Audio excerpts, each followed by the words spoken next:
Puji Tuhan, kita akan mulai ibadah kita hari ini. Mari kita siapkan hati kita untuk kita datang kepada Tuhan. Sebelum kita memulai, mari kita berdoa. Tuhan Yesus, terima kasih Tuhan buat kesempatan hari ini. Kau telah mengumpulkan kami di tempat ini Tuhan. Kami bersyukur Tuhan Yesus. Itu semua karena anugerah Tuhan yang Tuhan sudah nyatakan buat kami, buat penyertaan-Mu Tuhan, perlindungan-Mu Tuhan Yesus. Terima kasih Bapa, terima kasih. Kami serahkan ibadah kami ini ke dalam tangan-Mu Tuhan.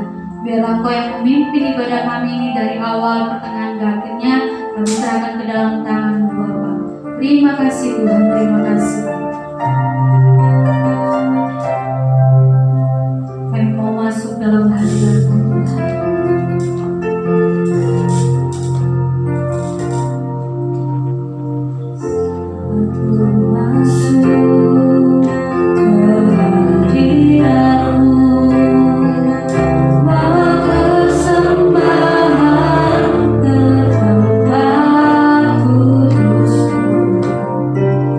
Pujian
kasih Tuhan, di mana hari ini Tuhan kami akan melakukan perjamuan Tuhan, di mana kami memperingati Tuhan akan pengorbanan-Mu di kayu salib untuk menebus hidup kami Tuhan. Bukan hanya menebus dosa kami Tuhan, tapi Kau telah selamatkan nyawa kami Tuhan. Engkau telah berkorban buat kami Tuhan Yesus. Terima kasih Tuhan.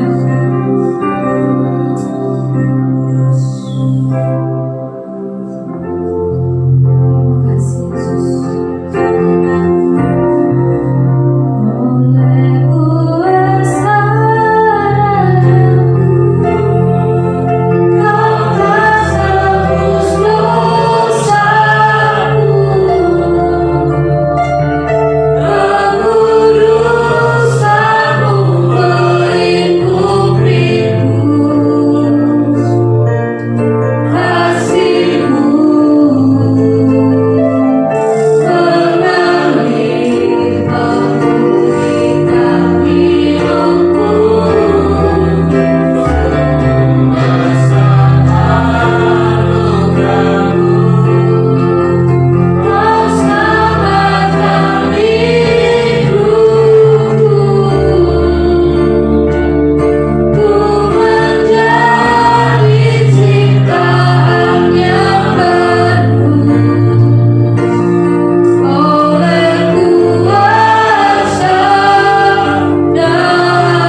berkorban buat kami Tuhan. Engkau sungguh baik dalam hidup kami. Terima kasih Bapa, terima kasih Tuhan. Kami mau bersorak-sorak memuji, memuliakan nama-Mu. Kami siap hanya di dalam nama Yesus. Haleluya. Amin. Masih semangat memuji Tuhan, amin.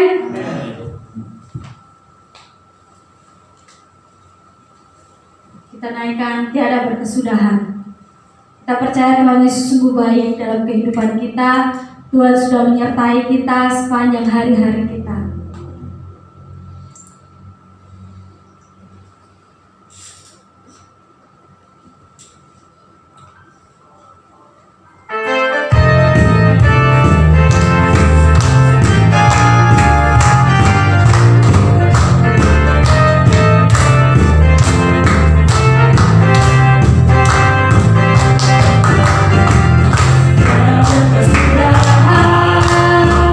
Kasih setia-Mu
hidup, firman Tuhan. Mari kita siapkan hati kita untuk kita mendengar suara Tuhan melalui firman.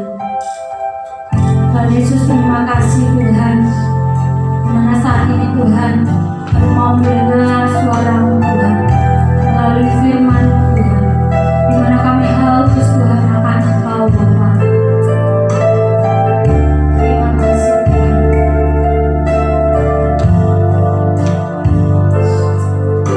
kasih Yesus.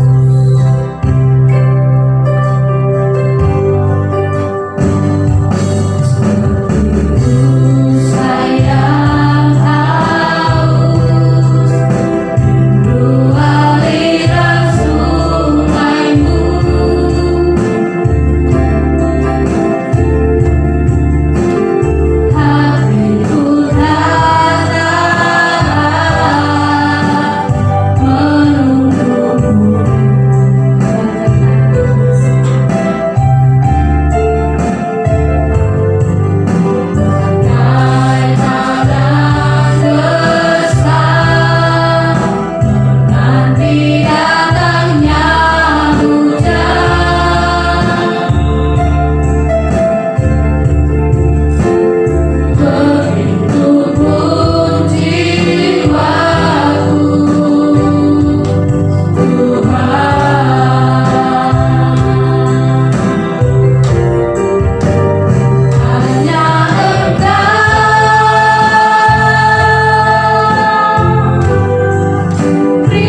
kami Tuhan. Terima kasih Engkau sudah menyertai kami Tuhan dari hari lepas hari ini sampai pada siang hari Tuhan. Tuhan, kalau kami masih memuji Engkau, memuliakan Engkau pada hari ini, itu suatu anugerah bagi kami Tuhan. Terima kasih kami sudah menyembah Engkau, memuliakan Engkau Tuhan. Tiba saatnya kami akan mendengarkan sebagian dari firman Tuhan.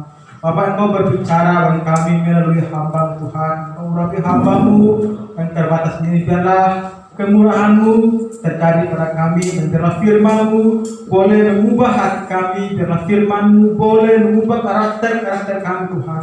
Terima kasih Engkau urapi jemaat-Mu, berikan hati yang menerima firman-Mu, telinga untuk mendengar Tuhan. Berkati kami semua dalam nama-Mu Tuhan Yesus Kristus, kami sudah berdoa mengucap syukur. Haleluya, amin.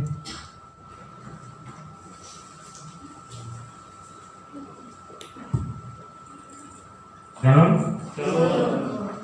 Ya. Pada hari ini kita akan mengikuti perjamuan kudus. Kita siapkan hati kita untuk menerima firman Tuhan. Tema firman Tuhan siang hari ini yang akan saya sampaikan adalah bertanggung jawab dalam perkara kecil. Ada di watak. Sekali saya membawakan firman, pasti akan saya berikan juga di mata supaya kita bisa mempelajarinya. Ya, kita baca ayatnya di Injil Lukas, pasal yang ke-16 ayat yang 10. Injil Lukas pasal 16 ayat 10 ada di mata. Akan saya bacakan atau kita baca bersama-sama. Ya, ada di mata. Kita bisa buka di firman Tuhan. Lukas 16 ayat yang 10, 3, 2, 1. Barang siapa setia dalam perkara-perkara kecil, ia setia juga dalam perkara-perkara besar. Dan barang siapa tidak benar dalam perkara-perkara kecil, ia tidak benar juga dalam perkara-perkara besar. Amin. Firman Tuhan di Lukas ini disampaikan oleh Tuhan Yesus sendiri, di mana di perikop sebelumnya ada cerita tentang bendahara yang tidak jujur. Ini berhubungan dengan penyembahan pada Tuhan atau pada Mammon. Jadi di ayat ini meskipun hanya satu ayat, tapi ayat ini memiliki arti yang sangat luas. Barang siapa setia dalam perkara-perkara kecil, ia setia juga dalam perkara-perkara besar. Tidak ada seorang pun yang tiba-tiba jadi besar. Harus lewat proses menjadi lahir sebagai bayi. Kita lihat di sini ada anak Jesslyn ya. Kita lihat bagaimana proses pertumbuhannya, mulai dari lahir kurus sekali, kakinya kecil, tapi sekarang gemuk. Karena apa? Lewat proses pertumbuhan, diberi makan lewat air susu. Jadi saat ini Jesslyn bisa bertumbuh semakin hari semakin besar. Ada orang yang lahir tahu-tahu sudah besar. Yang paling besar di sini badannya ya Pak Andi yang besar ya badannya. Jadi tidak ada yang tiba-tiba jadi besar. Kita tahu semua, khususnya yang sudah lama, kita ikut waktu masih di Persekutuan Doa Kapernaum, waktu masih ada di mana? Di Semolo. Kita lihat bagaimana tempat itu sangat sesak sekali. Kita lihat prosesnya. Kemudian kita harus pindah di ruang sebelah karena tempat ini harus direnovasi. Itu kita duduk berdesak-desakan, duduk di bawah. Semuanya lewat proses. Tidak ada yang tahu-tahu jadi besar. Enak saja, ya. Kalau dikasih lalu gereja yang besar, semua alat musik sudah lengkap. Bagi saya itu nggak ada seninya. Kalau ada seninya tuh mulai dari kecil kita lihat pertumbuhannya saat ini sudah seperti ini. Itu semua karena berkat Tuhan. Kita lihat contoh bagaimana bertanggung jawab dalam perkara kecil. Kita lihat di sini kisah tentang Daud. Daud ini sebelum dia menjadi raja, dia adalah gembala domba. Ya, sekecil apapun tanggung jawab itu kerjakanlah dengan sepenuh hati. Jangan pernah merasa diremehkan atau direndahkan karena tugasnya atau tanggung jawab yang diberikan itu. Karena apa? Semuanya dihitung sama di hadapan Tuhan. Saya membawakan firman siang hari ini sama dengan yang bertugas sebagai kolektor atau sebagai petugas LCD atau sebagai WL, itu di hadapan Tuhan sama. Ya, kita melayani siapa di sini? Kita melayani Tuhan, Tuhan yang hidup, Tuhan yang melihat, menilai semua pekerjaan kita. Jadi jangan pernah merasa waduh tanggung jawab saya hanya segini, tanggung jawab saya hanya untuk sebagai ini. Jangan pernah merasa seperti itu. Karena apa? Semuanya di mata Tuhan adalah tanggung jawab yang besar. Kalau kita lakukan dengan sepenuh hati atau dengan hati yang besar. Bahkan mungkin tanggung jawab itu atau tugas itu diberikan dan bertujuan untuk dalam tanda kutip menyepelekan kita. Ya, itu kalau kita kerjakan sungguh-sungguh, itu dalam di mata Tuhan itu suatu hal yang besar. Saya terbiasa suka melakukan pekerjaan yang kecil dulu. Jadi mulai tahun 2007 itu, ketika saya bertobat tahun 2007, saya mengumpulkan rongsokan tahun 2007. Saya mengumpulkan botol-botol plastik. Karena waktu itu botol plastik harganya masih tinggi ya. Saya kumpulkan, karena apa? Satu botol itu ada harganya. Karena apa? Orang cenderung buang botol itu. Jadi saya kumpulkan sedikit-sedikit. Saya dulu punya kas namanya kas rongsokan. Memang barang-barang rongsokan itu saya jual. Saya jual untuk kas pelayanan. Itu kas pelayanan maksudnya untuk membantu pelayanan. Jadi pelan-pelan saya kumpulkan. Saya kumpulkan sendiri. Jadi waktu selesai acara saya kumpulkan gelas-gelas itu sama istri saya. Saya sampai dijuluki pemulung ya. Tapi saya nggak malu karena saya kumpulkan itu untuk Tuhan. Sampai saat ini pun saya masih mengumpulkan, tapi saya nggak mengumpulkan sendiri. Saya dibantu oleh teman-teman semua, saudara-saudara kita seiman. Jadi saya nggak ngumpulin sendiri, tapi dikumpulin.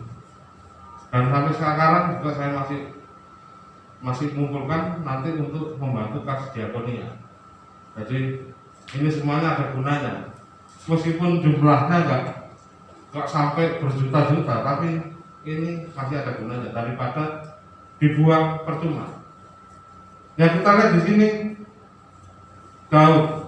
Daud ini dia sepertinya diremehkan oleh keluarganya. Di sini ketika Samuel diutus Tuhan untuk mengurapi seorang dari anak Isai. Di sini kita lihat, kita bisa baca di 1 Samuel pasal 16. Itu ceritanya sangat jelas sekali bahwa Daud ini sangat diremehkan oleh keluarganya, oleh ayahnya Isai. Kita lihat ya. Kita baca dulu ayatnya di 1 Samuel 16 ayat 10 sampai 11. ada di mata kita baca. Demikianlah Isai menyuruh ketujuh anaknya lewat di depan Samuel. Tetapi Samuel berkata kepada Isai, semuanya ini tidak dipilih Tuhan. Lalu Samuel berkata kepada Isai, inikah anakmu semuanya? Jawab Isai, masih tinggal yang bungsu, tetapi sedang mengembalakan kambing domba. Kata Samuel kepada Isai, suruhlah memanggil dia, sebab kita tidak akan duduk makan sebelum dia datang kemari. Ini kita lihat ya. Jadi Isai ini pilih kasih. Anaknya cuma berapa Isai? 8 ya, 8 orang. Tapi yang ditunjukkan sama berapa? 7. Yang nggak ditunjukkan 1. Jadi kita lihat memang Isai ini apa ya? Pilih kasih kepada anaknya. Sini ada yang anak kesayangan orang tua, atau anak yang tidak dihiraukan orang tua. Sepertinya banyak yang tidak dihiraukan. Jadi di sini saya melihat ada sesuatu yang ganjil. Tidak ada inisiatif, umpamanya ya.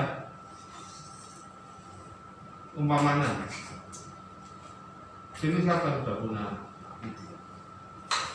3. Pak James. Umpamanya Pak James ya. Pak James punya anak. Saya berkunjung ke rumahnya Pak James. Yang ditunjukkan cuma 1 anak kesayangannya. Ada anak kesayangan Pak? Atau dua-dua di saya? Ya? Dua-dua di saya Pak? Sungguhan Pak? Dua-dua di saya. Tapi pasti ada anak kesayangannya pasti ada. Ya? Ada pasti anak kesayangan. Anak yang paling pintar, yang paling ganteng. Biasanya kalau nggak terlalu ganteng itu biasanya nggak disayang. Biasanya disuruh taruh di belakang, seperti tahu ya. Tapi Tuhan apa? Di sini kita lihat Isai tidak punya inisiatif memanggil Daud itu. Tunggu Pak, masih ada 1 lagi enggak bilang itu. Justru Nabi Samuel yang tanya loh, ini anakmu semua, sudah semua kamu tunjukkan? Enggak, masih ada 1. Tapi enggak ada inisiatif dia memanggil siapa? Daud. Tugasnya Daud apa sih? Ya? Mengembalakan apa? Kambing dombanya berapa ekor? Ya? Ya? Oh, di Alkitab dibilang 2 sampai 3 ekor. 2 sampai 3 ekor itu banyak. Kemarin kan baru memperingati Idul Adha ya, saudara. Itu 1 ekor berapa sih harganya? Ada yang tahu harganya? Kambing atau sapi? Kambing 2,5 juta. 2,5 juta. Kambing yang besar ya? Ya biasa lah ya. Jadi 2,5. 3 ekor berapa? 7,5 ya? 7,5 juta. Jadi harganya sekitar 2-3 ekor. Itu yang dijaga Daud.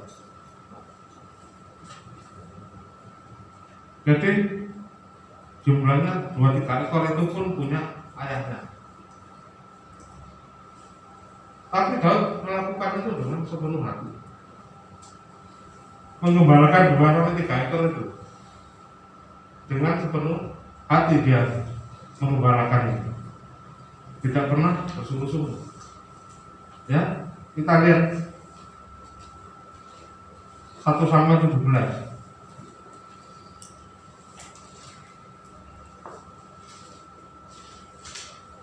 Dia melakukan menggembalakan kambing domba 2-3 ekor itu dengan penuh tanggung jawab. Kita baca 1 Samuel pasal 17 ayat 34 sampai yang 36. Tolong salah bacakan. Ini ada di Warta ya ayatnya di bagian bawah ini. Di bawah sendiri. 1 Kalau salah seorang membacakan dengan suara yang keras. 1 Samuel 17 ayat 34. Tapi Daud berkata kepada Saul, "Hambamu ini biasa mengembalakan kambing domba ayahnya. Apabila datang singa atau beruang yang menerkam seekor domba dari kawannya, maka aku menghajarnya dan melepaskan domba itu dari mulutnya. Kemudian apabila ia berdiri menyerang aku, maka aku menangkap janggutnya lalu menghajarnya dan membunuhnya. Baik singa maupun beruang telah dihajar oleh hambamu ini, dan orang Filistin yang tidak bersunat itu, ia akan sama seperti salah satu daripada binatang itu, karena ia telah menjemo warisan daripada Allah yang hidup." Ya, terima kasih. Jadi kita lihat di sini, Daud itu sangat bertanggung jawab memelihara dombanya 2-3 ekor. Bahkan kalau ada singa menyerang, dibela mati-matian. Jadi itu sikap tanggung jawab Daud terhadap perkara yang kecil. 2-3 ekor dijaga dengan segenap hati. Bahkan di sini katakan ini sudah digigit, dombanya ini sudah digigit, tapi dia lepaskan itu dari mulut singa. Itu suatu hal yang menurut saya sangat luar biasa. Jangan berani ganggu ya, ini cuma 2-3 ekor, hilang 1 tinggal 2, diterkam 1 lagi tinggal 1, lama-lama habis. Kalau di Sumba, kalau mengembalakan kerbau, wah itu sangat luar biasa lagi. Kerbau digembalakan ya, bisa digembalakan kerbau, bisa ya, kerbau besar. Berapa berapa ekor? Bisa kalau dibawa cari rumput berapa ekor? Ya? Banyak. Bisa sampai 10 ekor? Waduh. Saya nggak bisa membayangkan ya. Kalau domba, kambing kan kecil-kecil, ini kerbau. Kerbau itu 1 mobil itu. Tapi digembalakan, luar biasa. Itu gembalakan dengan penuh tanggung jawab. Ini hanya 2-3 ekor. Tapi kita lihat Daud ini setia dalam perkara kecil, meskipun hanya 2-3 ekor. Dia pelihara dengan sungguh-sungguh. Bukan karena domba-domba ini lucu ya, wajahnya imut-imut, dia tidak tega melihat apa darah mengucur, tapi karena memang dia bertanggung jawab. Kemudian tanggung jawab Daud perkara kecil, tanggung jawab terhadap perkara kecil. Yang kedua yaitu Daud ini menjadi pelayannya Raja Saul. Dia setia. Apa yang dilakukan Daud saat itu? Dia memainkan musik supaya apa? Raja Daud ini agak agak stres. Jadi dia sering diganggu raja. Dan Daud ini dia tugasnya memainkan musik supaya Raja Saul menjadi tenang. Dia pernah dilempar tombak 2 kali, tapi itu pun tetap dilakukan dengan setia. Kita ingat cerita Daud yang paling terkenal apa? Ya, di sekolah minggu melawan Goliat. Daud melawan Goliat itu sesuatu hal yang besar, luar biasa. Tapi sebelumnya itu dia harus bertanggung jawab dengan hal-hal yang kecil dulu, yaitu menggembalakan kambing. Nanti ada hubungannya ini. Kemudian yang ketiga yaitu Daud menjadi petugas catering. Petugas catering ini tugasnya apa? Mengantarkan makanan. Kalau sekarang ada Gojek ya, kalau pesan makanan bisa saja, enak ya. Kalau dulu nggak ada. Jadi Daud harus mengantarkan makanan kepada kakak-kakaknya. Sekarang umpamanya Daud nggak mau mengantarkan makanan kepada kakak-kakaknya,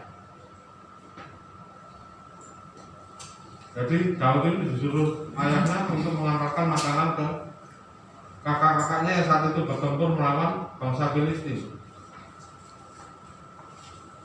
Kalau Daud umpamanya malas pergi, kan bisa. Malas, bapak aja yang ngantar sendiri. Bisa? Bisa kan? Ya, pernah disuruh bapak ibunya ngantar makanan ke tetangga. Kalau di Madura, kalau pas hari raya Idul Kurban ini saling mengantar makanan ya ke tetangga. Saya pernah sering dikirim sama istri saya. Jadi ngantar makanan, kalau di Madura namanya terater. Jadi saling mengirim makanan hari raya Idul Kurban. Jadi disuruh ngirim makanan tapi Daud nggak mau. Kira-kira apa ceritanya yang terjadi? Dia nggak ketemu siapa? Goliat. Padahal tugasnya pertama apa?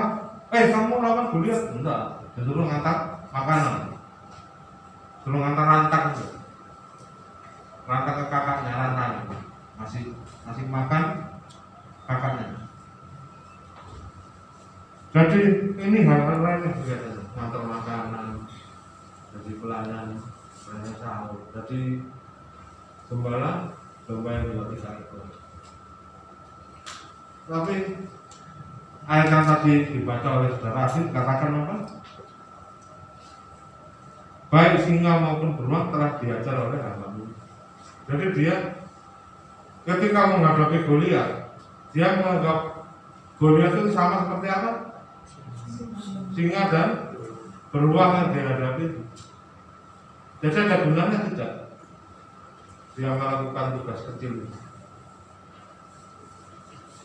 Ada hubungan. Jadi dia tidak mengenal rasa takut.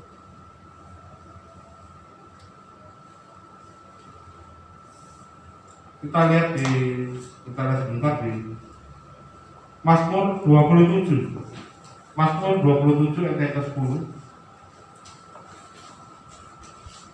Tolong salah seorang membaca Mazmur 27 ayat 10. Saudara Adi ya. Mazmur 27 ayat 10. Sekalipun ayahku dan ibuku meninggalkan aku, namun Tuhan menyertai. Ya. Ini ayat yang sangat indah sekali.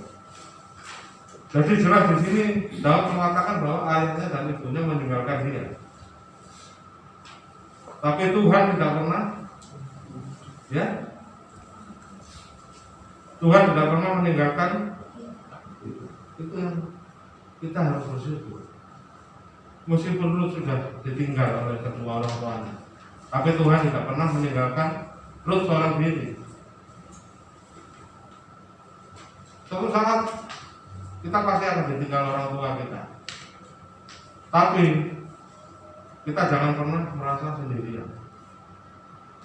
Seperti kisah dari Sadhu Sundarsi yang saya baca, ketika dia masih mengikuti agama yang lain, ketika dia kehilangan ibu yang sangat dikasihi dan juga ditinggal oleh kakaknya, kedua-duanya ini merupakan teladan dalam kehidupan dari Sundarsi. Dia merasa sangat kehilangan, jadi tidak ada yang bisa menghiburkan dia. Ketika Sundarsi kehilangan orang-orang yang dikasihnya, dia sangat sedih sekali dan tidak ada yang bisa menghiburkan dia sampai akhirnya dia mengenal Tuhan Yesus. Kita bersyukur kita mengenal Tuhan Yesus. Jadi meskipun orang-orang sekeliling kita membenci kita, tidak suka sama kita termasuk anak yang bukan anak favorit ya, bukan anak favorit, bukan anak kesayangan, tapi kita tahu Tuhan mengasihi kita, ya, amin. Jangan pernah kita merasa ditinggalkan. Daud merasa ditinggalkan oleh orang tua, tidak dianggap anaknya Mungkin bapaknya bilang kalau bisa Daud nggak usah dianggap anak lah. Anaknya cuma 7, Daud nggak dianggap. Tapi Tuhan tidak pernah meninggalkan Daud.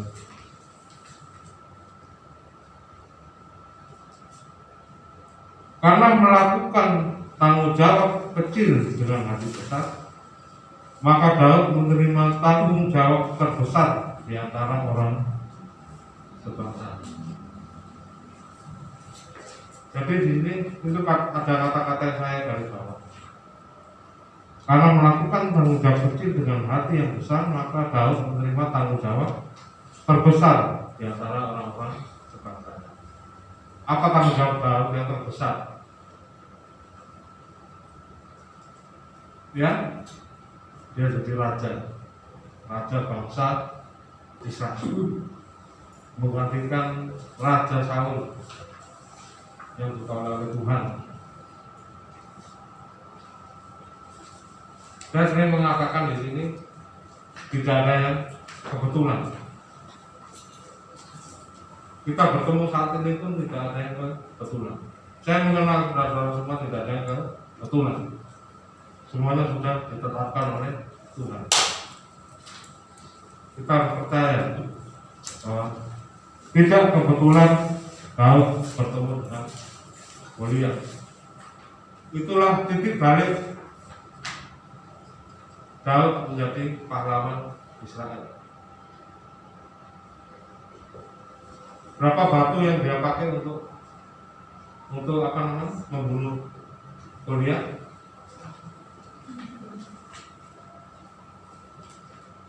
Ayo, berapa batu? Yang bisa nanti saya kasih ya. Angkat tangan dulu. Berapa batu? Yang pendeta jangan menjawab ya. Ya? Salah. Berapa batu? Ada di Alkitab itu. Ada. Batunya ada berapa? Berapa batunya? Saya bisa jawab? Angkat tangan. Ya?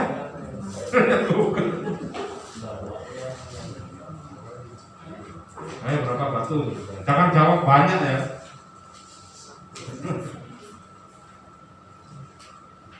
Berapa batu yang dilemparkan? Yang dikumpulkan Daud berapa batu yang dikumpulkan? 7.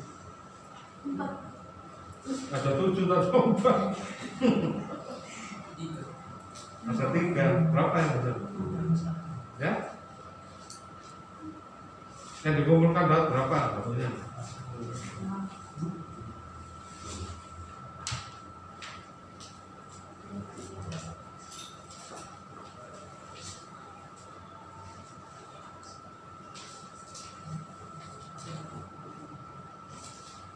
Ya? 4. Mana ya? Kira-kira 4. Ada jumlahnya di Alkitab? Ada? Ada jumlahnya?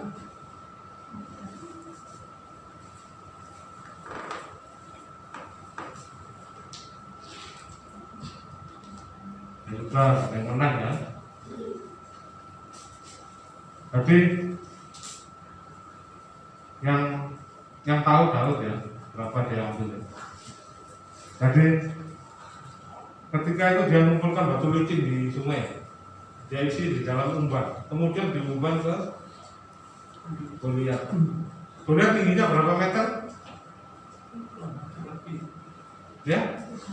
3 meter ya. 3 meter berapa ya? Kira-kira lihatnya sampai begini nggak?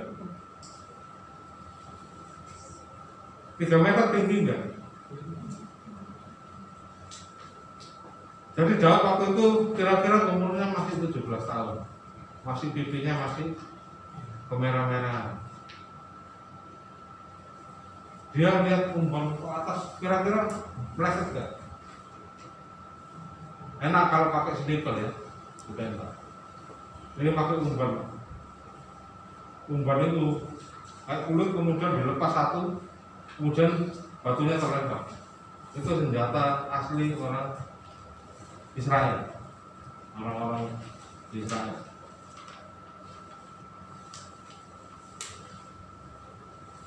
kira-kira kenanya berapa persen?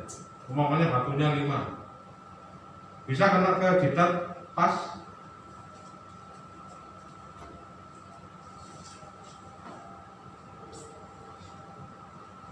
Nggak usah anu lah, dilempar batu. Kira-kira bisa pas sampai ke sini?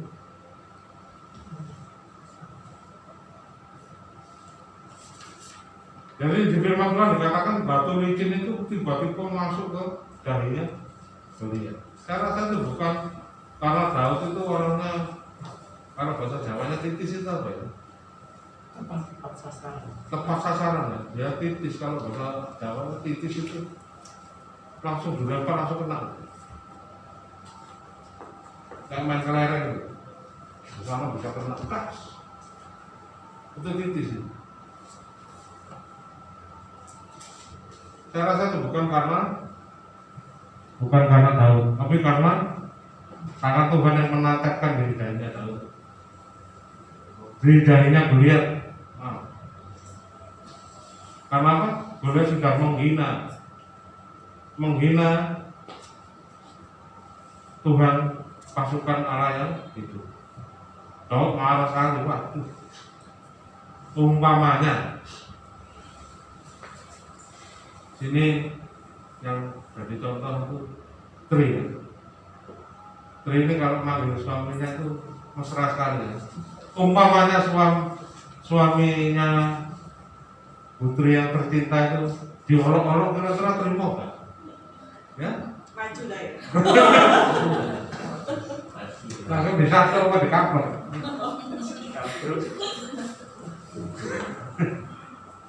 Orang sangat dicintai diolok-olok. Sama seperti Daud waktu itu Tuhan Allah yang hidup diolok-olok sama Goliat. Marah dia. Jadi ada muatan juga, ada muatan cinta kepada Tuhan di dalam batu yang diumpan itu.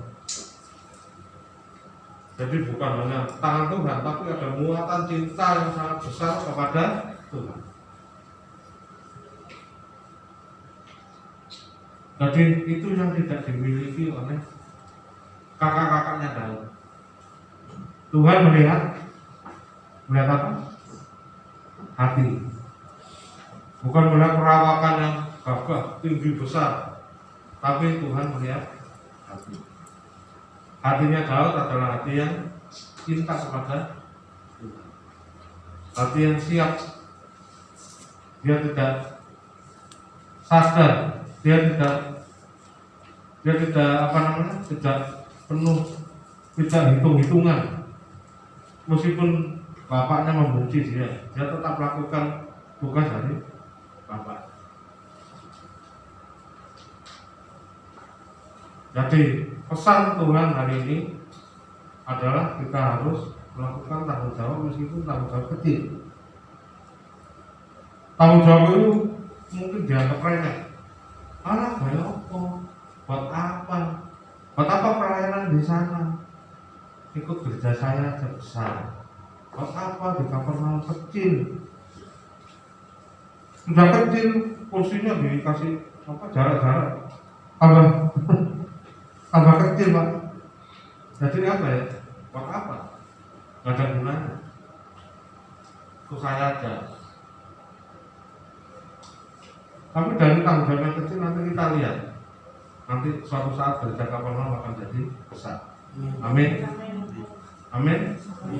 Jadi kita tetap setia melayani Tuhan meskipun di gereja kecil, meskipun pelayanan di PD Baskara. Tapi kita semua latihan di PD Baskara semua. Kita semua dulu dilatih di sana. Latih khotbah, kita dulu ngomong masih apa namanya? Masih ke kanan ke kiri, nanti kembali ke tengah, ke kiri, ke kanan lagi. Khotbah apa namanya? Tata-tatanya banyak tapi dibaca 2 menit sudah selesai. Itu dulu semua seperti itu. Tapi kita lihat sekarang semuanya sudah bisa bawa firman Tuhan. Ya, amin.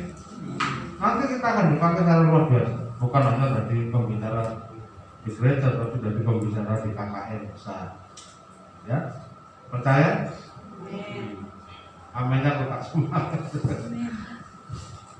Ya kita kan jawab itu.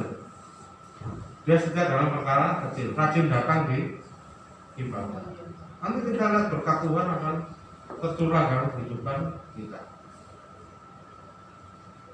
Nggak usah bingung. Saat ini zaman susah, semua orang susah, seluruh dunia susah. Tapi saudara-saudara masih bisa tersenyum, itu satu berkat Tuhan. Amin. Ya, Tuhan tidak pernah meninggalkan kita. Amin. Meskipun ayah ibu kita, saudara-saudara kita, orang-orang terdekat kita meninggalkan kita, tapi kita tidak pernah ditinggalkan Tuhan. Kau paling sedih kalau dia ditinggalkan Tuhan. Ada ayatnya jadi makmur. Tuhan jangan tinggalkan aku, karena dia tidak punya siapa-siapa lagi. Orang-orang sekelilingnya bahkan menjebak dia, membunuh dia, banyak kan. Tapi dia tetap mempercayakan hidupnya kepada Tuhan. Karena hanya Tuhan yang adalah cinta sejatinya. Meskipun ayah mertuanya Raja Saul ingin membunuh dia berkali-kali, dia tidak pernah kepada Tuhan. Dia melakukan semuanya karena dia setia dalam perkara kecil, maka Tuhan mempercayakan dia dengan perkara besar. Dari seorang gembala 2-3 ekor domba, tetapi akhirnya menjadi raja Israel. Dan dia mempunyai seorang anak menjadi raja terbesar pada sejarah. Siapa namanya anaknya? Daud? Ya, Raja Salomo. Raja terbesar, terkaya sepanjang sejarah. Tidak ada yang seperti dia lagi. Itu yang sebetulnya Tuhan ini tanamkan pada kita pada siang hari ini. Tanggung jawab yang lahir dari cinta kepada Tuhan hanya akhirnya membawa Daud pada kemenangan. Demikian juga kita semua yang hadir pada siang hari ini, dan juga kita yang mendengarkan ibadah online ini, kita semua akan mendapatkan berkat Tuhan ketika kita setia melakukan hal kecil. Maka Tuhan akan mempercayakan kita kepada hal-hal yang besar. Amin. Amin. Demikian firman Tuhan. Saya panggil para petugas, saudara Junior dan saudara Markus.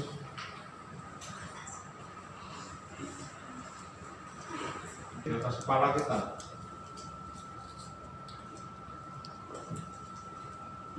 Kita ingat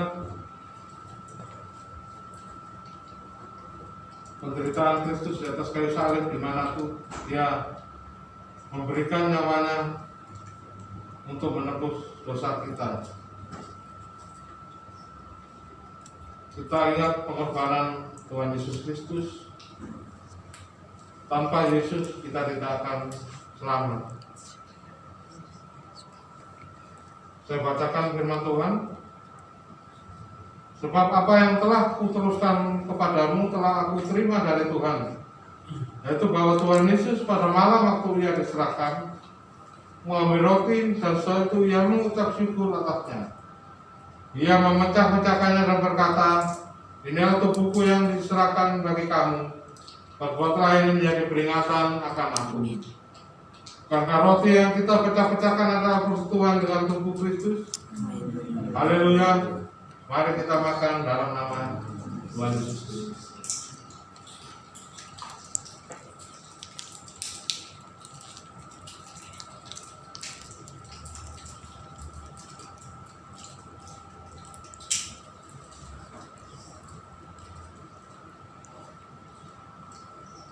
Kita angkat cawan.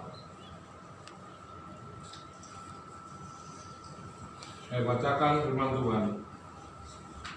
Demikian juga ia mengambil cawan sesudah makan, lalu berkata, cawan ini adalah perjanjian baru yang dimeteraikan oleh darahku.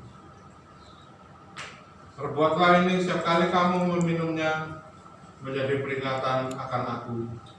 bukan kacaman pengucapan syukur. Yang atasnya kita ucapkan syukur adalah peristiwa dengan darah Kristus. Haleluya, mari kita minum dalam nama Tuhan.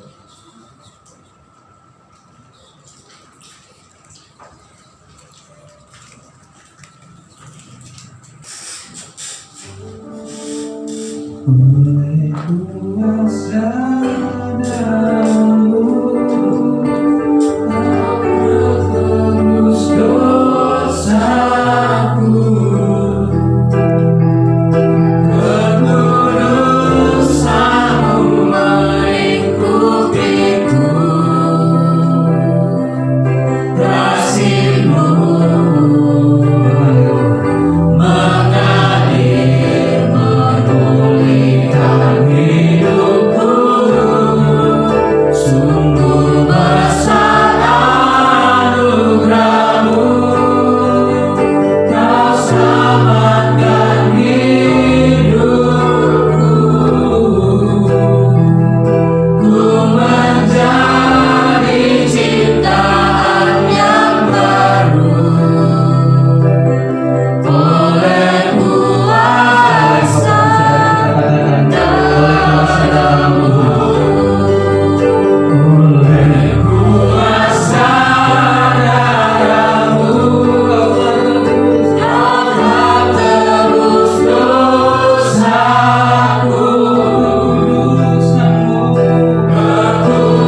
ketudusan-Mu melingkupiku, memenuhi tempat ini Yesus Kristus, kasih-Mu mengalir memulihkan hidupku, sungguh besar anugerah-Mu, Kau selamatkan hidupku. Ku menjadi ciptaan yang baru oleh kuasa darah-Mu, ku menjadi ciptaan yang baru oleh kuasa darah-Mu. Bapak bersyukur, terima kasih Tuhan oleh karena kuasa darah-Mu Tuhan, kutuk belenggu dosa semua dipatahkan dalam nama Yesus Kristus. Kami bersyukur buat kebenaran firman-Mu yang Tuhan sudah sampaikan kepada kami, supaya kami boleh bertanggung jawab dari hal yang kecil Tuhan. Mungkin kami tidak menjadi orang-orang yang besar, tapi kami percaya Tuhan suatu saat Tuhan akan pakai kami Tuhan seperti firman-Mu, seperti Daud menjadi orang-orang yang terbesar Tuhan. Berkati hamba-Mu ya Tuhan yang sudah menyampaikan kebenaran firman-Mu, semakin hari bertambah-tambahkan hikmat, karunia, pengurapan lebih lagi Tuhan, sehingga nama-Mu semakin hari boleh semakin dipermuliakan. Keluarganya, anak-anaknya Tuhan, semuanya pelayanannya Tuhan yang berikan yang terbaik. Kami percaya Tuhan yang akan memberkati Tuhan. Juga kami juga serahkan hari ini ya Tuhan buat persembahan yang akan kami berikan Tuhan buat Engkau Tuhan. Kiranya Engkau memberkati setiap daripada persembahan kami Tuhan, supaya apa yang kami persembahkan Tuhan boleh menjadi harum di hadapan nama-Mu Tuhan. Terima kasih Yesus Kristus, dan kami siap mempersembahkan hanya di dalam nama Yesus Kristus. Haleluya. Amin.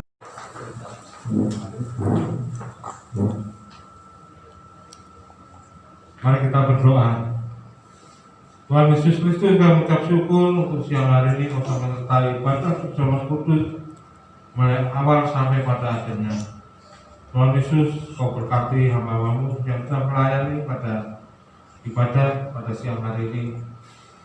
Saudara Erna yang sudah memimpin puji-pujian, yang Kau semakin pakai rapi, Kau berkati dalam Tuhan pelayanan, dalam pekerjaannya, dalam kesehatan senantiasa juga bersama dengan suaminya. Haleluya.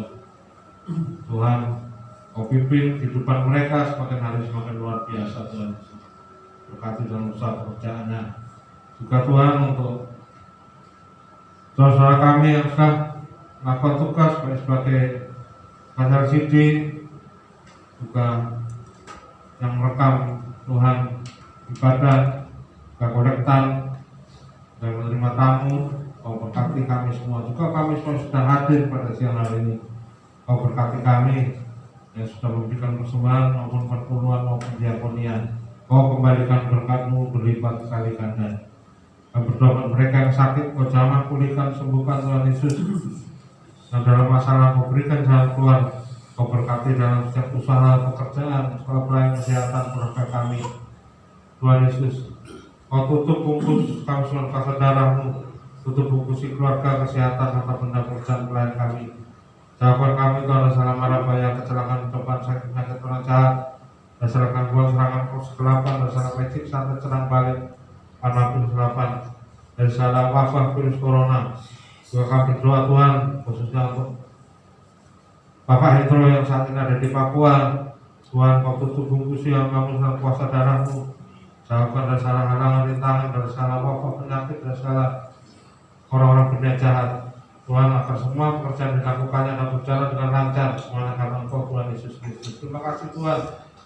Mari kita terima berkat Tuhan, dengan berkat daripada Allah Bapa, kasih daripada Tuhan Yesus Kristus, serta penyertaan Roh Kudus yang menyertai kami mulai saat ini sampai selama-lamanya. Mari kita berdoa.